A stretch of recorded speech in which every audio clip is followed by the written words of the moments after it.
Alors bonjour, je me présente Shanna Steels. Je suis la gestionnaire de projet pour Leadership Féminin Prescott Russell et je serai votre animatrice pour la séance.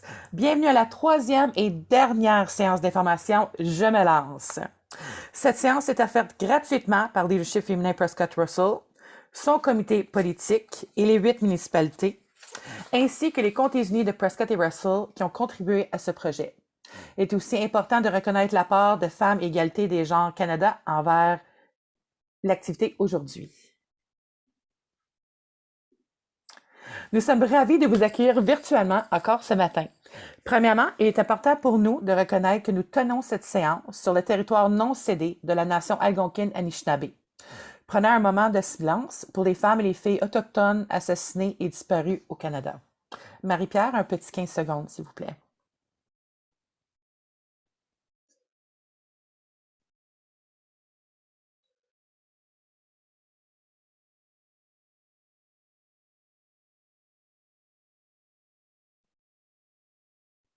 Merci, mesdames, pour ce moment de silence. Merci Marie-Pierre. C'est notre espérance que le travail que nous faisons aujourd'hui et demain pour atteindre la parité des genres dans le milieu politique aura un impact positif pour toutes les femmes et les filles de notre pays. Pour cette séance, nous aurons 2 présentations par 2 spécialistes dans leur domaine. La première présentation portera sur le processus de mise en candidature, les règlements respectés et les dates importantes durant la campagne électorale. La deuxième présentation portera sur l'usage et les meilleures pratiques des médias sociaux dans le contexte d'une campagne électorale. Ensuite, nous aurons les témoignages de 2 femmes élues de Prescott et Russell qui nous partageront leur expérience en politique municipale. Les 2 élus que nous avons le plaisir d'accueillir avec nous aujourd'hui sont Mme Francine Leblanc, conseillère de la municipalité de Castleman. Mme Leblanc, conseillère municipale de Castleman depuis 12 ans. Elle est aussi femme d'affaires depuis 40 ans, ce qui lui a permis de développer un intérêt pour la politique municipale et qui l'a apporté à la présidence de la Chambre de commerce de 2002 à 2006. Bonjour, conseillère Leblanc. Bonjour. Et nous avons aussi Mme Stéphanie Sabourin, conseillère du canton d'Hawkesbury-Est. Mme Sabourin a toujours été impliquée dans sa communauté à travers différents comités et ou à titre de bénévole. C'est en 2014 qu'elle a fait le saut en se lançant en politique comme conseillère pour s'impliquer davantage dans sa communauté, plus particulièrement pour maintenir l'ouverture de l'établissement scolaire, le développement de leur parc et créer un sentiment de fierté et d'appartenance dans la municipalité. Bonjour, conseillère Sabourin. Et maintenant, notre première invitée, Mme Monique Ouellet, greffière de la cité de Clarence-Rockland, nous parlera comment bien gérer une campagne électorale. Mme Ouellet, diplômée en administration municipale, a travaillé comme greffière municipale dans la province de l'Ontario pendant plus de 25 ans.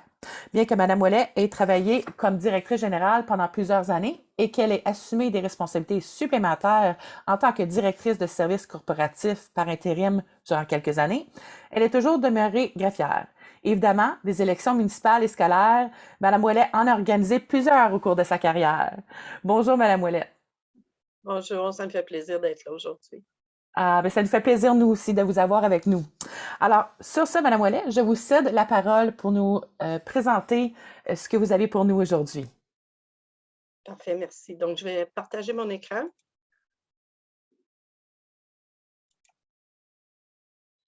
Est-ce que vous voyez mon écran? Oui. Excellent, oui. Merci.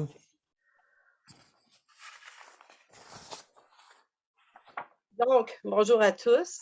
Ça me fait plaisir de me joindre à vous aujourd'hui pour vous faire part des règlements reliés à la campagne électorale au niveau des élections municipales et scolaires, en commençant par le processus pour déposer votre candidature.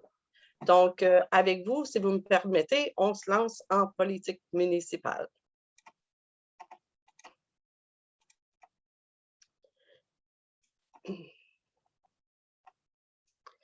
Donc, avant de commencer, je voudrais juste porter à votre attention que certaines procédures peuvent différer un peu d'une municipalité à une autre, malgré le fait qu'on se tient toujours à l'intérieur de la loi municipale et de la loi sur les élections municipales. Il y a des endroits où les secrétaires des municipalités peuvent différer un peu des procédures, ce qui est fait souvent d'une municipalité à l'autre.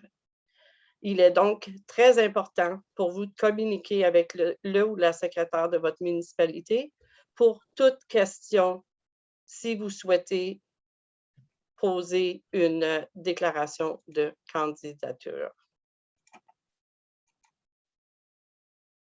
Donc, bien évidemment, avant de considérer déposer votre déclaration de candidature, vous devez vous assurer d'avoir les qualités requises.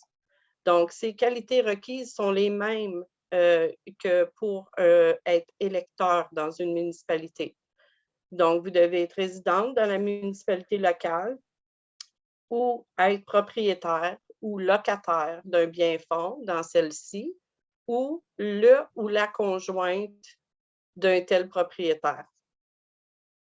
Le conjoint, ça ne se dit pas, mais la conjointe d'un tel propriétaire. Vous devez être citoyenne canadienne, vous devez avoir au moins 18 ans et vous ne pouvez pas faire l'objet d'une interdiction de voter au terme du paragraphe 17.3 de la loi sur les élections municipales de l'Ontario. Entre autres, les personnes qui purgent une peine d'emprisonnement, les personnes morales, aussi les personnes qui agissent en tant que représentants, là, tels que les exécuteurs testamentaires. Les fiduciaires n'ont pas le droit ne qualifient pas. Donc, pour un poste de conseillère scolaire, vous devez résider dans le territoire de compétence de ce conseil et vous devez y avoir le droit de voter. Parce qu'on sait que l'étendue des territoires de conseil scolaire vont au-delà des conseils du territoire municipal, devrais-je dire. Donc, la fameuse déclaration de candidature, c'est le formulaire 1 qui est prescrit par la province de l'Ontario. Et c'est ce document qui doit être déposé auprès du secrétaire de la municipalité. Puis, le dépôt se fait généralement en personne. La loi, maintenant, permet au secrétaire de la municipalité de recevoir des copies électroniques. Cependant, ça reste à la discrétion du secrétaire municipal d'accepter et de mettre en marche, de mettre sur papier des procédures pour le faire. Donc, c'est un exemple là, que je vous disais tantôt où ça peut différer un petit peu les procédures d'une municipalité à l'autre. Donc, juste par exemple, pour 2022, pour la cité de Clarence-Rockland, moi, je ne prendrai aucun dépôt de candidature électroniquement.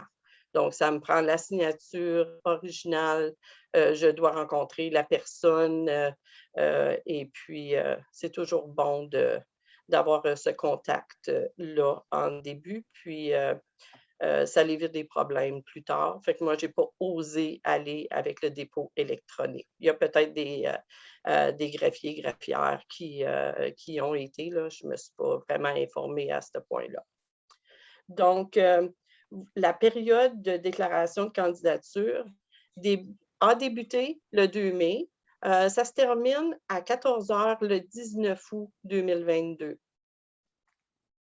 Celle-ci doit être accompagnée d'un dépôt. Donc, vous devez faire un dépôt pour la position de maire. C'est un dépôt de 200 $ et pour tout autre poste, incluant les conseillers scolaires, c'est un dépôt de 100 $. Ce dépôt-là vous est remis à la fin de votre campagne électorale, par contre, ou si vous retirez à la fin de la campagne électorale. Puis, on va se parler de qu'est-ce qui consiste la fin d'une campagne électorale un petit peu plus tard. Il y a certaines conditions aussi, là, juste en parenthèse, vous devez recevoir un minimum de 2 % des votes, là, par exemple, pour recevoir votre dépôt à la fin. Fait qu'il y a des petits règlements alentour de ça aussi. je voulais vous dire aussi que certaines municipalités peuvent exiger qu'en tant que candidate qui remet sa déclaration de candidature, que vous signiez une déclaration de qualification en présence d'un commissaire à l'assermentation. C'est le cas à la cité de Clarence-Rocklin. Donc, moi, j'exige que le candidat ou la candidate signe une déclaration. Dans cette déclaration-là, on mentionne, on s'assure, moi, ça m'aide à m'assurer sous serment que la personne qui soumet sa candidature est bel et bien qualifiée pour poser sa candidature. Donc, ça facilite mon évaluation quand j'arrive à certifier les candidatures. Donc, je vais aussi demander une preuve d'identité et une preuve de citoyenneté. Donc, je crois que toutes les municipalités demandent cette preuve. Ensuite, comme je vous ai mentionné tantôt, le secrétaire de la municipalité doit regarder, évaluer, certifier ou rejeter une candidature reçue au plus tard le 22 août 2022. C'est la date butoir. Cependant, on recommande toujours de certifier les candidatures un peu avant cette date pour se donner du temps un peu là, pour avertir les candidats si jamais ils ne qualifiaient pas. Parce que s'il faut rejeter une candidature puis que vous êtes en campagne électorale depuis 2 mois, c'est pas... je devrais dire 3-4 semaines, ce n'est pas très plaisant. Donc, la plupart du temps, les candidatures sont certifiées, mais ça pourrait arriver.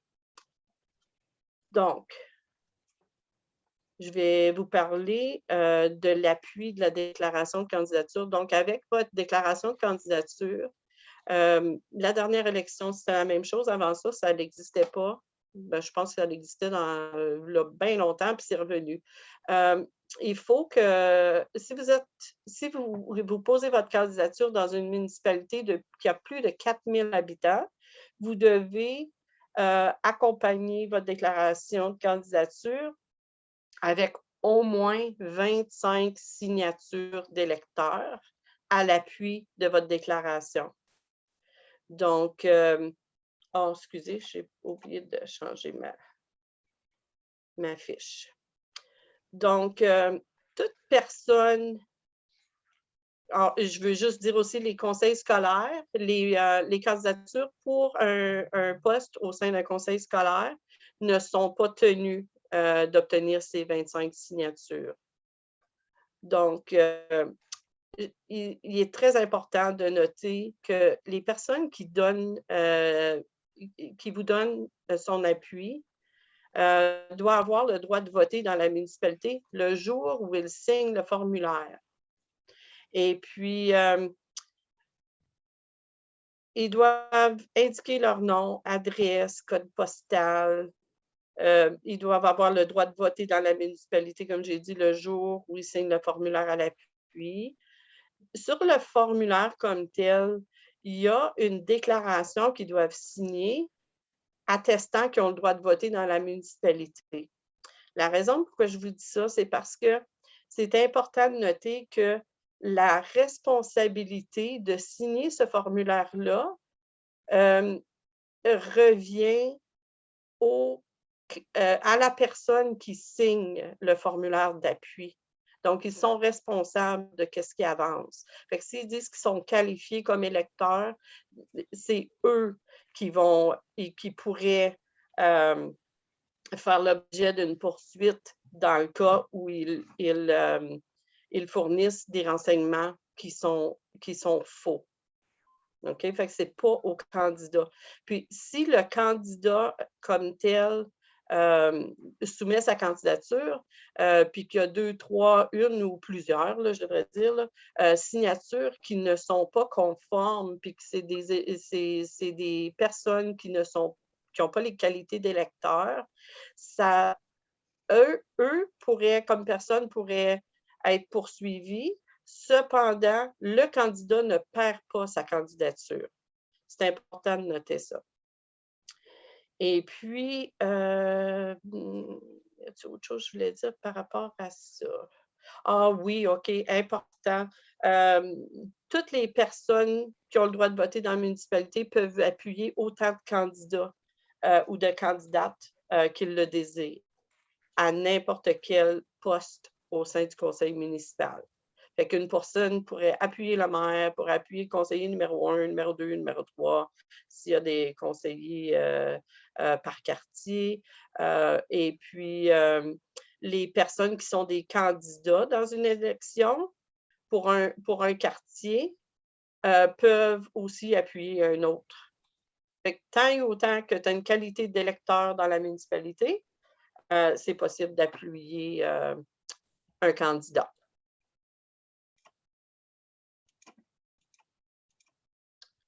Donc, vous avez soumis votre déclaration de candidature, tout est en bonne et due forme. Et puis, vous rêvez un soir, puis finalement, le matin, vous vous levez, puis vous changez d'avis. Ça se peut. Puis c'est possible. C'est pas coulé dans le béton. Donc, si vous voulez retirer votre candidature, à ce point-là, vous devez simplement le faire par écrit auprès du secrétaire municipal où vous avez déposé votre candidature. Vous devez le faire avant la fin de la période de mise en candidature, qui est 14 heures le 19 août 2022. Donc, même si vous retirez votre candidature, aussitôt que vous allez devoir quand même remettre un état financier à la fin, vous êtes obligé de faire ça.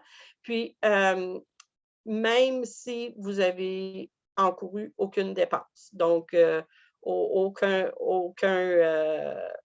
contribution reçue, aucune dépense faite, vous devez quand même remettre un état financier. Je vais vous parler d'état financier là, tout le long.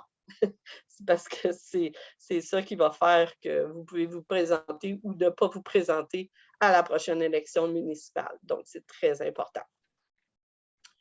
Le fameux dépôt, si vous retirez votre candidature, vous est remboursé tout simplement. Puis, on vous le rembourse aussitôt que vous avez soumis vos états financiers.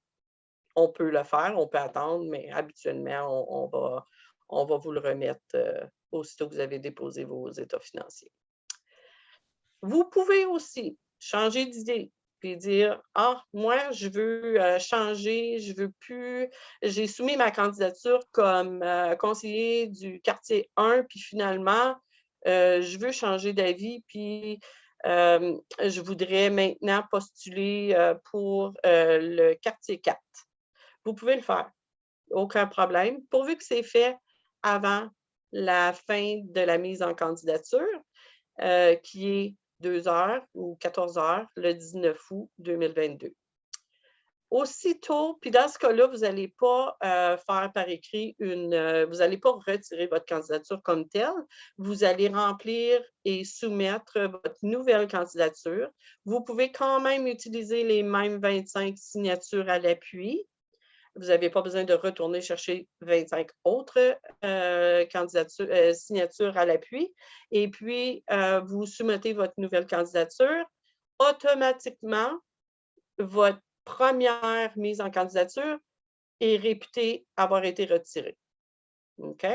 Dans certains cas, le fameux état financier à la fin va pouvoir être, vous allez probablement être capable de faire un état financier pour la campagne au complet, même si vous avez changé de poste.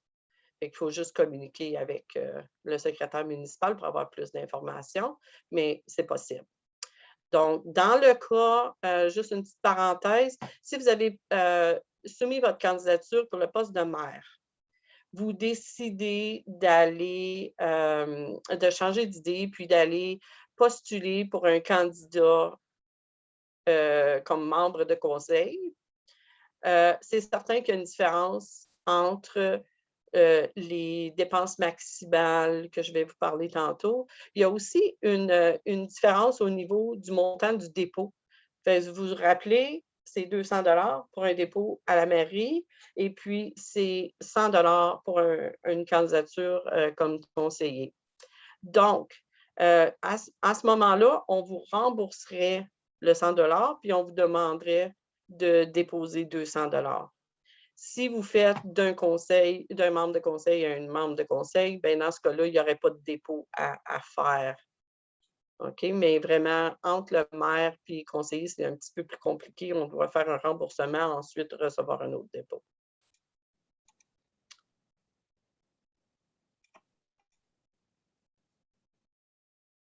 Donc, une fois que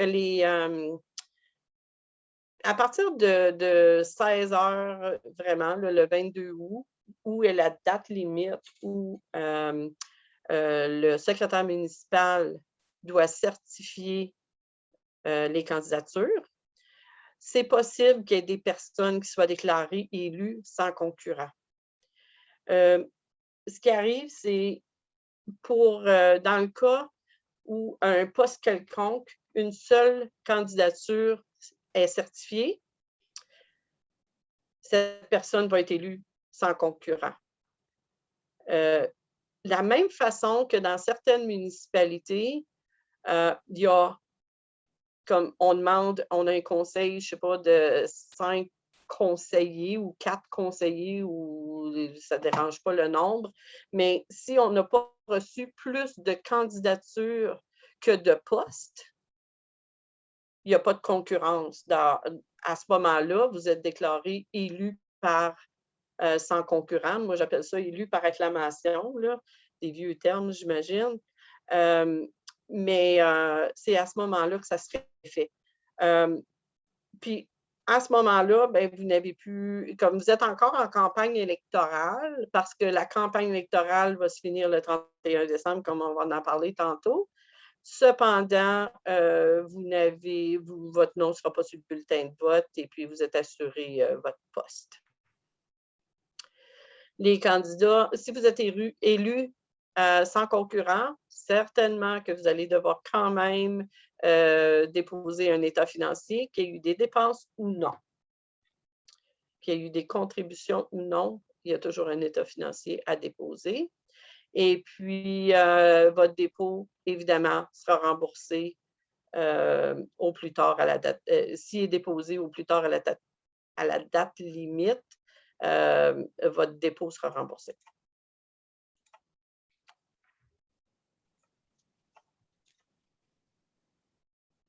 Si jamais il n'y avait pas assez de candidatures, il y a encore des postes vacants.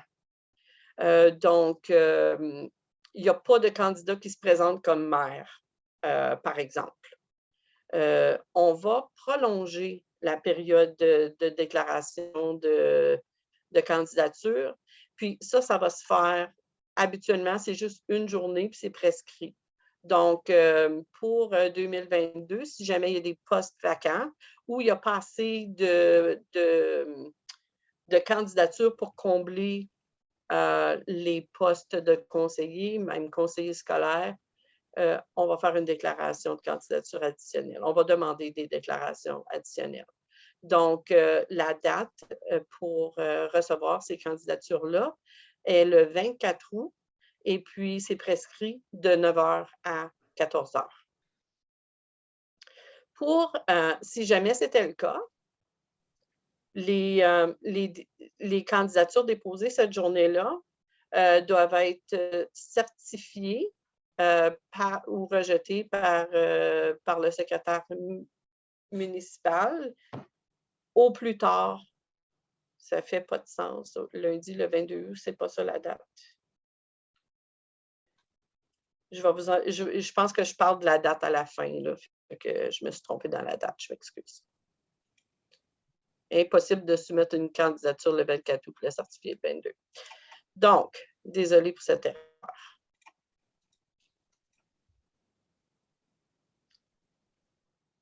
Donc, finalement, on a notre candidature aussitôt que votre mise en candidature est reçue par le secrétaire de la municipalité, vous êtes officiellement en mode campagne électorale.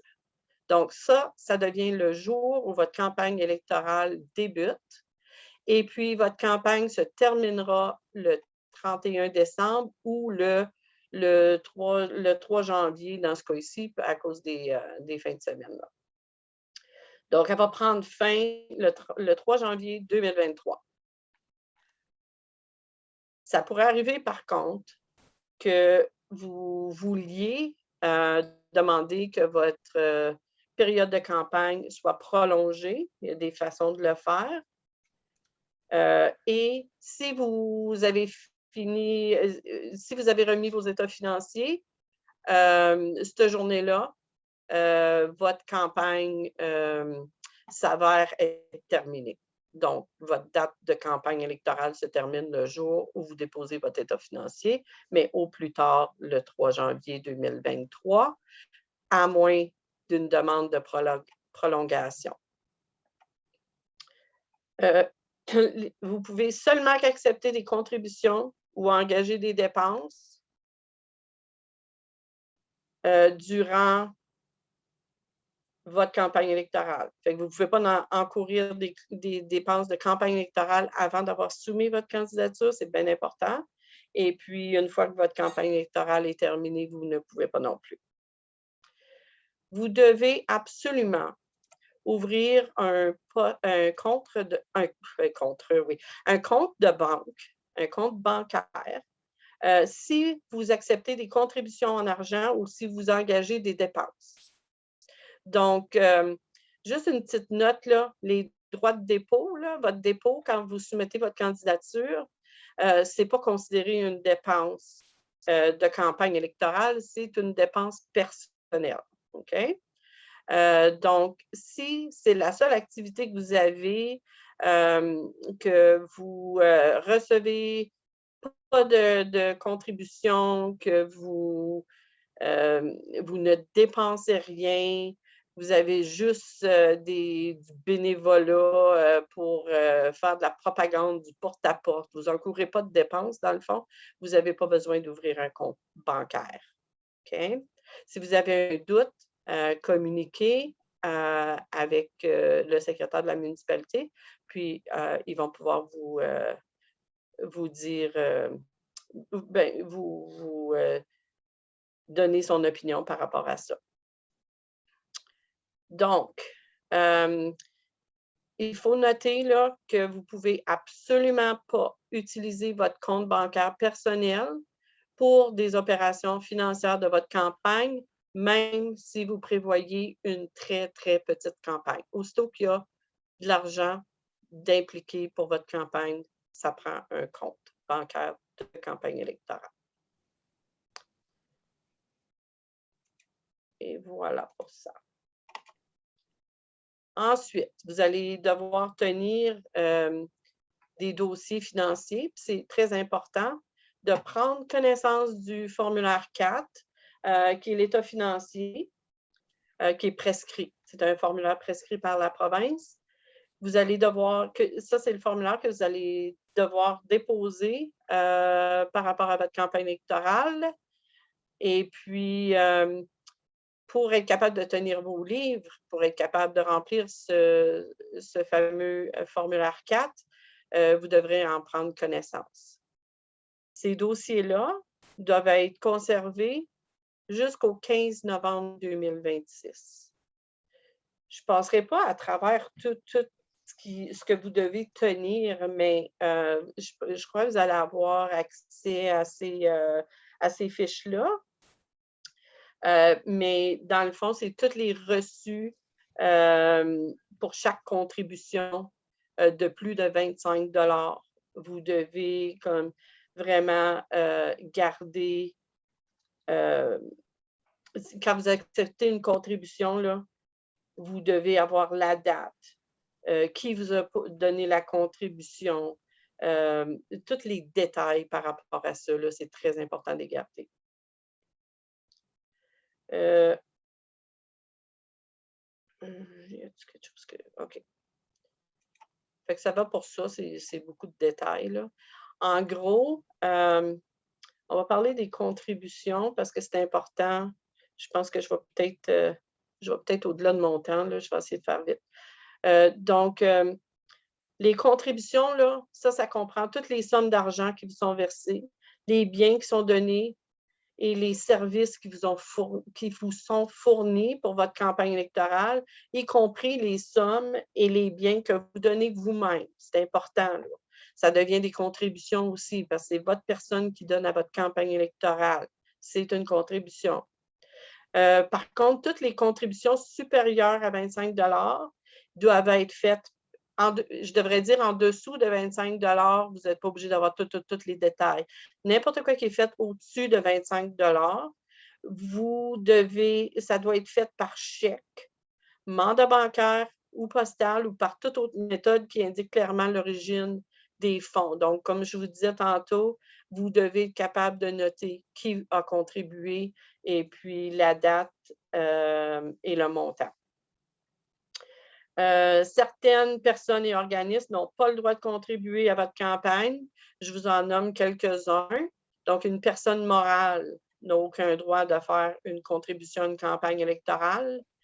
Un syndicat ou un particulier qui ne réside normalement pas en Ontario, sauf votre conjoint. Évidemment, si votre conjoint demeure à l'extérieur de la province, a le droit de contribuer à votre campagne électorale, cependant ne pourrait pas contribuer à la campagne électorale de quelqu'un d'autre.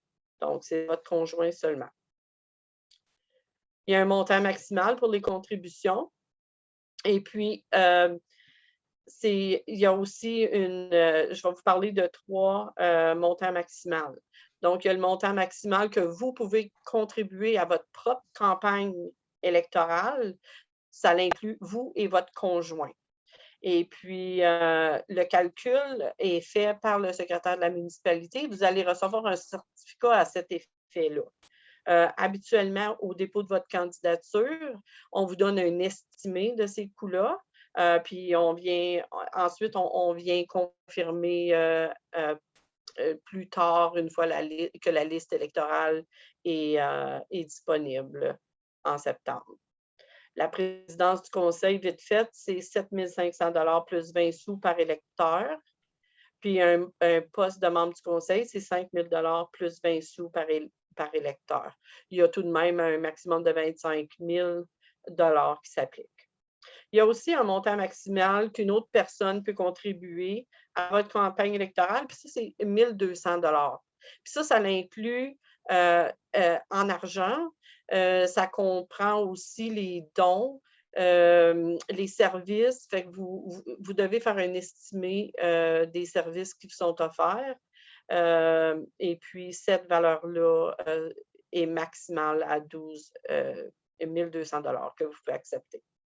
Il y a aussi un montant maximal de 5 000 pour une même personne à contribuer à l'ensemble des candidats. OK? De la même façon. Donc, à 1 200 une personne contribue à, je ne sais pas, je vais faire de la mathématique vite faite, là, 3 personnes, 3 candidats seraient probablement proches de son 5 000 là. Fait que, faut tenir compte de ça. Ensuite, pour les dépenses, il y a aussi, comme j'ai dit tantôt, toutes les dépenses liées à votre campagne doivent être prélevées de votre compte bancaire. Donc, si vous utilisez une carte de crédit, mettons, pour payer des choses, qui est très commun aujourd'hui, vous pouvez le faire. Qu'est-ce qu'il faut faire, par exemple? Il faut s'assurer de faire le paiement à votre carte de crédit à partir de votre compte bancaire de l'élection.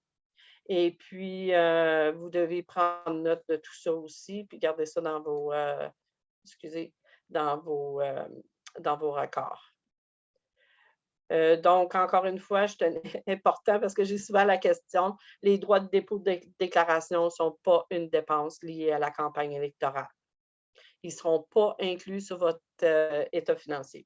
Okay?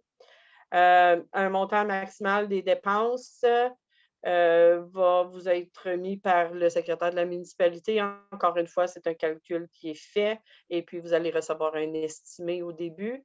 Ensuite, on va vous confirmer avec un certificat plus tard quand la liste électorale va être disponible, qui est en septembre. Donc, là, je vais vous parler un petit peu de l'état financier de la campagne électorale.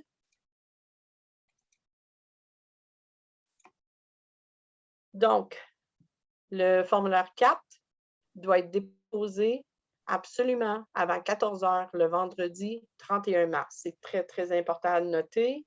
Moi, en tant que greffière, j'envoie souvent, j'envoie des avis.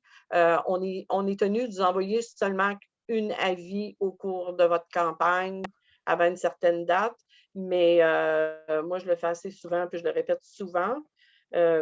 C'est un peu frustrant là, quand on ne peut pas se présenter à une élection ou qu'on est en défaut pour simplement ne pas avoir eu l'information.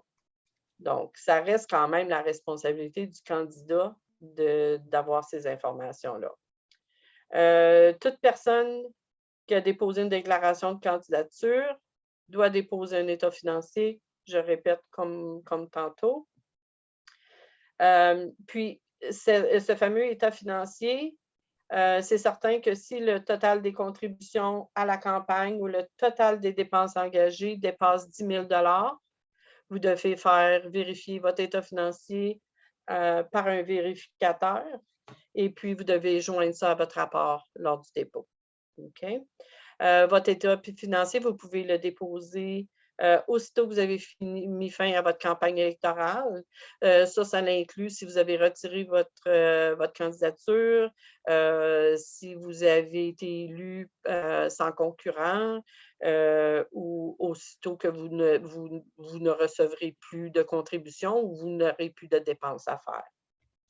Ceux qui ne font absolument pas de campagne électorale, qui n'encourent pas de dépenses, je devrais dire, lors d'une campagne électorale, peuvent le déposer aussitôt que les élections sont terminées. Vous pouvez demander une prolongation à la Cour supérieure de justice si vous pensez avoir besoin de prolonger votre campagne électorale, soit pour recueillir plus de contributions parce que vous êtes en déficit ou si vous avez encore des dépenses à faire, vous avez jusqu'au 31 mars pour le faire. Donc, si vous n'avez pas déposé votre état financier dans les délais, vous allez perdre le droit d'occuper le poste pour lequel vous avez été élu. C'est assez sérieux. Ou si vous n'avez pas été élu, vous ne pourrez pas soumettre une nouvelle demande de candidature à la prochaine élection. Vous allez pouvoir le faire seulement après la date de la prochaine élection. Donc, les dates importantes. Je vous ai parlé du 2 mai au 19 août pour la période de candidature, 2 mai au 3 janvier 2023, puis la période de campagne électorale. 22 août, c'est le jour de déclaration de candidature, donc c'est le dernier jour pour déposer votre candidature. Le 22 août, c'est aussi, je pense que j'ai un problème avec mes dates là. Non, c'est ça. Le dernier jour que le secrétaire de la municipalité peut certifier les candidatures. Je vais réviser les dates, je vais peut-être vous envoyer un courriel. Le 24 octobre, ça c'est certain, je ne me suis pas trompée, c'est le jour du scrutin, OK? Certaines municipalités, spécialement dans Prescott-Russell, il y a une bonne majorité là, qui utilise le vote par téléphone Internet. Vérifier avec le secrétaire de la municipalité parce que il n'y a pas seulement qu'une journée de vote. Là, on fait les votes, on appelle ça des votes advance vote en anglais, mais en français, c'est des votes par anticipation. Et puis, il y a plusieurs dates. Là. Le 15 novembre 2022, c'est le début du nouveau mandat. Et puis, comme je vous ai dit, vous pouvez demander à la Cour supérieure de prolonger le délai de votre dépôt d'état financier. La date pour ça, c'est le 30 mars. Et le 31 mars, c'est le dernier jour pour déposer votre état financier. Je ne vous ai pas parlé d'enseigne électorale. Je viens de penser à ça. Vérifier avec les municipalités parce que c'est tout différent dans chacune des municipalités. C'est souvent des questions qui sont posées. Bon, puis pour les questions, Chana, ça va être à la fin des autres présentations. Fait que je vous remercie. J'espère que je n'ai pas pris trop de temps. Non, pas du tout. Merci beaucoup. On sait que des fois, ça va dépasser, mais quand on a des très bonnes informations comme ça à véhiculer, c'est important de prendre le temps qu'on doit. Alors, merci beaucoup, Madame Ouellet, pour cette présentation bien importante concernant les règlements, le processus particulier de la campagne électorale. On sait que ces informations pratiques-là vont certainement aider les candidates à s'assurer d'être conformes aux lois durant leur campagne et de bien gérer leur campagne aussi. Alors, merci beaucoup. Et puis, c'est sûr qu'on va vous envoyer la présentation aussi la semaine prochaine. Alors maintenant, pour notre deuxième invité, nous avons le plaisir d'accueillir Madame Mireille Lalancette, spécialiste en communication politique, médias socio-numériques et discours médiatiques en campagne électorale. Alors, Madame Lalancette est professeure titulaire en communication politique à l'Université du Québec à Trois-Rivières, où elle enseigne depuis 2006. Elle y mène des recherches de manière non partisane afin de documenter la manière dont la politique canadienne est vécue par ses acteurs, actrices et présentée dans les médias. Titulaire d'un doctorat en communication de l'Université de Montréal et d'un baccalauréat et d'une maîtrise en communication et politique de l'Université Laval, elle s'intéresse à la communication politique, aux médias socio-numériques, aux représentations et aux discours médiatiques, avec un accent particulier sur l'argumentation. Chercheure au groupe de recherche en communication politique GRCP, elle est également co-auteure avec Marie-Josée Drolet et Marie-Ève Cathy de l'ouvrage ABC de l'argumentation pour les professionnels de la santé ou toute autre personne qui souhaite convaincre. Au cours des dernières années, elle a publié de nombreux articles et chapitres de livres à propos de l'image politique, du traitement médiatique des candidats masculins et féminins, ainsi que sur l'utilisation des médias socio-numériques par les politiciens, politiciennes dans des revues scientifiques canadiennes et internationales. Elle mène actuellement des recherches de la politique digitale avec des chercheurs canadiennes et américaines. Madame Lalancette est originaire d'Ottawa où son intérêt pour la politique est né. Bonjour Madame Lalancette, nous sommes choyés de vous avoir avec nous aujourd'hui pour nous présenter une version abrégée de votre atelier sur l'utilisation des médias sociaux en politique et dans le contexte d'une campagne électorale, défis, enjeux et conseils pratiques. Alors Madame Lalancette, merci beaucoup, c'est maintenant à vous. Merci pour cette présentation. Je vais partager mon écran. Voilà. Merci pour l'invitation. Ça me fait plaisir d'être là aujourd'hui pour vous parler et de vous présenter de façon, bien entendu, bien abrégée, une partie de ce que je fais lorsque je présente à propos de médias et politique et des formations que j'offre via la formation continue de l'Université du Québec à Trois-Rivières. Donc, sans plus tarder, je me présente aussi rapidement. Là. Donc, l'ABC de l'argumentation, c'est le livre du milieu. Si vous vous intéressez aussi à mes autres travaux, j'enseigne depuis 2001, je suis à Trois-Rivières depuis 2006. Je travaille sur les femmes en politique. J'ai des collaborations justement avec le groupe Femmes politiques et démocratie et j'ai publié différents livres et j'interviens régulièrement dans les médias pour justement réfléchir à titre d'experte pour parler de politique et de ce qui se passe autant au Québec, au Canada que du point de vue des municipalités. Qu'est-ce qu'on sait sur l'usage des médias sociaux numériques?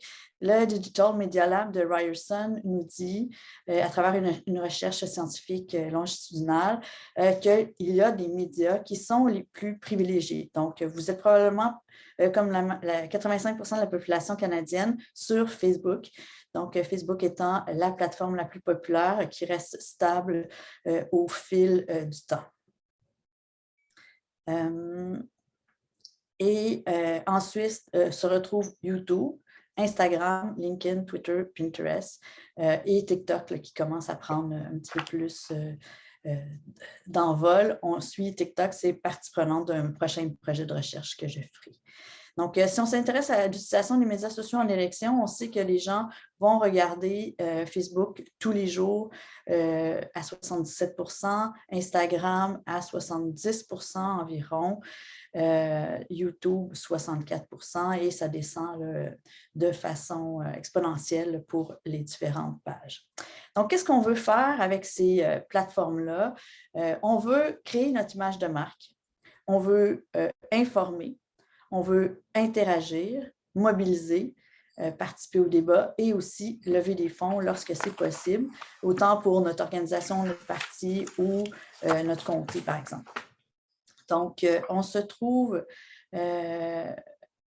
à s'intéresser à ces différentes dimensions-là à l'intérieur de la présentation. C'est ce que je vais détailler au cours des prochaines minutes. Donc, on veut construire notre image. J'ai basé mes informations là, sur la dernière campagne électorale. Donc, on construit notre image en disant ce qu'on va faire, ce qu'on veut faire. Donc, ici, on avait Erin O'Toole qui nous dit « Si vous placez votre confiance en moi, je vais travailler, je vais me battre pour vous, pour les services de santé, pour des prix moins élevés et pour plus d'emplois. » On va se positionner par rapport à certains enjeux. Ici, on voit Jack Metzing qui est en train de se positionner face à différents enjeux au Parlement. Donc, l'image de marque, c'est ce à quoi on pense lorsque on pense à des choses ou à des objets comme les ordinateurs Apple. Donc, chaque fois qu'il y a un nouvel ordinateur ou un nouveau téléphone, on le connaît, on le reconnaît, on est capable de reconnaître son esthétique, on sait que ça va passer à travers le temps, c'est quelque chose qu'on trouve beau, qu'on aspire à être, qui était mis de l'avant notamment par Steve Jobs. Même chose si vous suivez un peu la politique, quand Valérie Plante s'est présentée à la première élection municipale, on la voyait ici comme se présentant comme l'homme de la situation. On la voit avec un veston, donc ici habillée selon les circonstances, mais pas nécessairement avec une chemise, avec un petit chemisier, avec une bague. Elle regarde la caméra, elle sourit. On avait souvent critiqué son sourire. Là, elle sourit, mais elle sourit un petit sourire en coin d'une certaine façon. On la revoit ici aussi pour Débloquer Montréal, donc en lien avec toute la célèbre réputation de Montréal d'avoir plus de cônes oranges que de gratte-ciel. Et en s'opposant ou en se présentant en lien avec Denis Coderre, qui était son opposant à l'époque, moins de tweets, plus d'actions, donc qui était très, très, très actif dans les médias sociaux numériques. Donc, on se positionne, on construit notre image de marque, on retrouve là le même veston, la main sur la hanche, le regard vers la caméra et on se présente. Qu'est-ce que font les politiques sur le web? On va aussi informer. Donc, on peut se retrouver dans des plateformes comme Instagram, par exemple, pour expliquer, voici notre plateforme en quelques mots. Donc, je vais travailler pour me battre contre la COVID-19. Je vais me trouver à donner des vaccins, par exemple. Donc, ce sont des plateformes qui permettent d'avoir des messages visuels en quelques clics, avec beaucoup d'images, avec des choses qui peuvent être attirantes du point de vue visuel. Donc, si donc, on se retrouve à informer justement du vote par anticipation dont parlait Mme Ouellette il y a quelques instants. Donc, on le fait avec quelque chose d'intéressant, un petit hibou, Early Bird. Donc, c'est le terme qu'on utilise pour les lève-tôt, pour les gens qui arrivent tôt. Donc, le vote par anticipation. On peut montrer aussi qu'on est en avance dans les sondages, donc un sondage électoral qui mettait les libéraux en deuxième, l'NPD en troisième et les conservateurs gagnants. Donc, encore là, très visuel. Il ne faut pas oublier que tous les gens qui sont sur les plateformes, que ce soit Instagram, Facebook, YouTube ou Twitter, le font dans des moments où on a, entre deux choses, quand on attend au restaurant, dans la file de l'épicerie, en faisant couler notre café à la pause. Donc, il faut que ce soit attirant et qu'on soit en mesure de passer un message rapidement, de façon autant textuelle que visuelle. Ce sont des plateformes aussi qui sont là et dont la réflexion et la manière dont ça a été fait, ce sont des plateformes créées pour les échanges et les interactions. Donc, si vous faites des plateformes seulement pour informer, vous n'allez pas respecter ce que je vais appeler plus tard le code Internet, c'est-à-dire le principe pour lequel la plateforme a été créée. Donc ici, on veut interagir et on veut échanger. On se trouve à dire, texter Jack Metzing Parlez-nous de vous, donc c'est quoi votre dessert favori? Envoyez-nous un message de support. Il ne faut pas oublier que sa conjointe était enceinte pendant la campagne. Envoyez-moi des jokes de papa.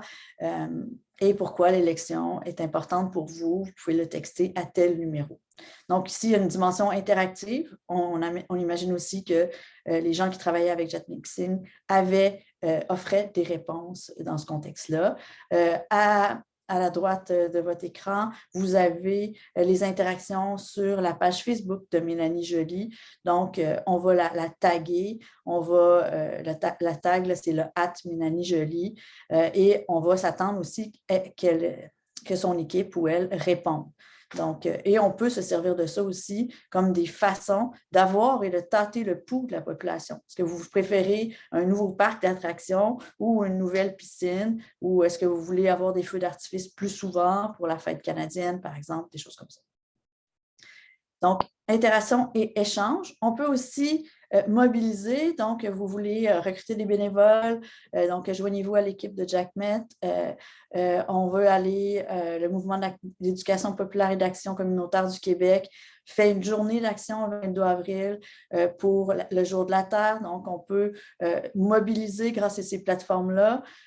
Donc, tu vois, demain, au Québec, il va y avoir la marche du pain, des roses et des forêts en lien avec la fête des mères, en lien avec différents organismes. Donc, on peut faire la même chose. On peut mobiliser, soit pour aller chercher des bénévoles, soit pour amener des gens à faire des dons, soit pour aussi amener des gens à participer à des événements.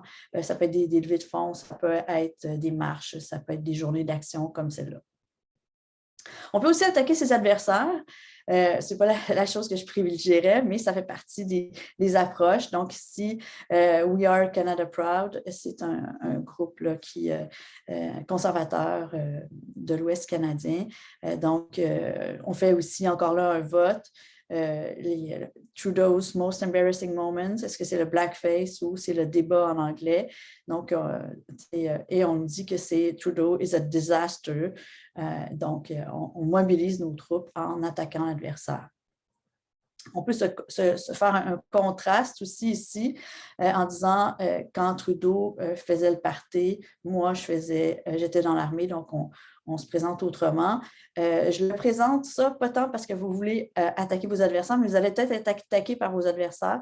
Donc, vous allez peut-être vouloir vous-même vous trouver des façons de vous présenter dans ce contexte-là et d'être en mesure de répondre à ce qui se passe. Donc, il y a différents enjeux de la communication électorale dans les médias sociaux numériques. J'en présente quelques-uns. Parmi ceux-ci, donc, il y a le défi de construire une image professionnelle.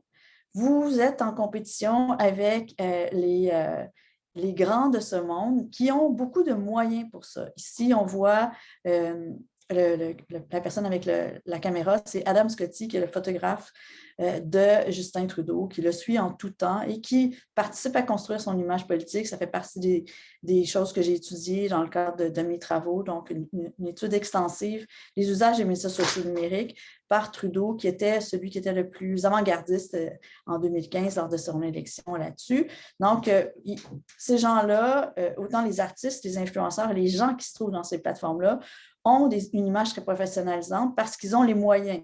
Donc, un bon éclairage, des gens qui font les photos, qui vont les éditer, qui vont les travailler. Donc, vous êtes en compétition avec ces gens-là, puis il ne faut pas oublier qu'on ne veut pas nécessairement qu'il y ait un décalage entre ce que vous présentez et ce que d'autres personnes présentent. Donc, on va vous inviter à réfléchir à votre image, à votre façon de présenter les choses, bien entendu, à des textes sans faute. Vous allez peut-être vouloir aussi des textes bilingues dans certains cas, selon la manière dont vous allez vouloir construire votre image puis vous positionner. Donc, respecter le code, ça veut aussi dire présenter de l'information. Les gens vont sur ces plateformes-là pour s'informer. Donc, il faut éviter qu'il y ait un vide à votre sujet. La nature a horreur du vide, mais vous allez vouloir le remplir avec des informations dont vous avez le contrôle. Donc, vous êtes qui, vous venez d'où, comment vous voulez vous présenter. C'est tout ça que vous allez vouloir mettre dans vos plateformes de médias sociaux numériques, votre Facebook professionnel, votre page ou votre Facebook d'élection. Les gens vont vous googler, vont faire des recherches à votre sujet et s'ils trouvent, bon, la fois où vous avez été, faut se trouver à être les premières informations importantes, il faut se trouver à être dans ces plateformes-là, des choses sur lesquelles vous contrôlez l'information et non juste une vieille photo d'un souper spaghetti avec d'autres personnes, par exemple. Important de respecter le code, ce sont des plateformes qui sont centrées sur les individus, qui sont centrées sur les personnes, qui sont personnalisées. Et là, vous voulez donc utiliser des images qui vont vous représenter. Il existe toute une série si vous n'avez pas nécessairement les moyens de faire vous-même des photos professionnelles, mais vous voulez mettre en avant les enjeux, par exemple le respect des forêts ou des océans, etc., il existe des sites comme Pixabay où vous pouvez aller chercher des images libres de droit qui sont faites par des professionnels et qui ne vous coûteront pas très cher, mais que vous allez pouvoir avoir des images qui représentent bien tout ça. Celle-ci en est un exemple. C'est une image que j'ai prise sur Pixabay, qui est libre de droit. Donc, on se trouve aussi à vouloir respecter le code, plateforme identitaire, plateforme personnalisée. On veut en partie se dévoiler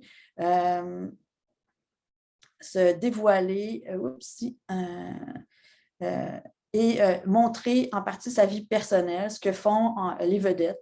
Vous pouvez choisir de le faire à votre façon. Il y en a qui choisissent, par exemple, de ne jamais montrer le visage de leurs enfants, vont trouver une façon de les montrer, mais de dos, de façon qu'on ne puisse pas les reconnaître. Ici, on a Geneviève Guilbeault, qui est la vice-première ministre du Québec, qui nous parle de sa conciliation travail-famille. Elle a 2 jeunes enfants.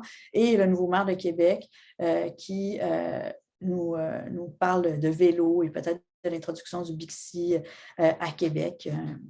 Donc, dans ce contexte-là, ce sont 2 photos où on les voit de façon personnelle, sans être à l'intérieur de la maison, sans nous dévoiler des choses trop personnelles. Donc, ici, on sait que Bruno Marchand est un grand sportif, il fait de la course à pied et tout ça. C'est une façon de parler de la dimension personnelle en dehors de la politique, sans pour autant montrer ses enfants, sa famille ou l'intérieur de sa maison. On pourra revenir sur cette dimension-là si vous avez des questions à la toute fin. Respecter le code, ça veut dire aussi interagir. Ça veut dire que si les gens vous posent des questions sur le web, ils vous posent des questions dans les médias sociaux numériques, il faut être en mesure de répondre ou de les diriger vers les bonnes personnes. Donc, si vous êtes déjà élu, peut-être que les élus actuels pourront nous parler de leur pratique, mais ils sont peut-être interpellés sur « Ah, bonjour madame, il y a un bris de conduite d'eau dans ma municipalité. » Bon, ce n'est pas vous qui allez réparer la conduite d'eau, mais vous êtes en mesure de leur dire « je vais informer les autorités municipales, je vais faire le suivi, etc. » ou « appeler à tel numéro, à tel endroit. » Donc, c'est ça qu'il faut être en mesure de faire. Ce sont des plateformes d'interaction, de discussion, de débat. Donc, les gens vont s'attendre à ce que vous interagissiez avec eux et que vous ayez aussi une approche authentique de tout ça. Il faut aussi être présent.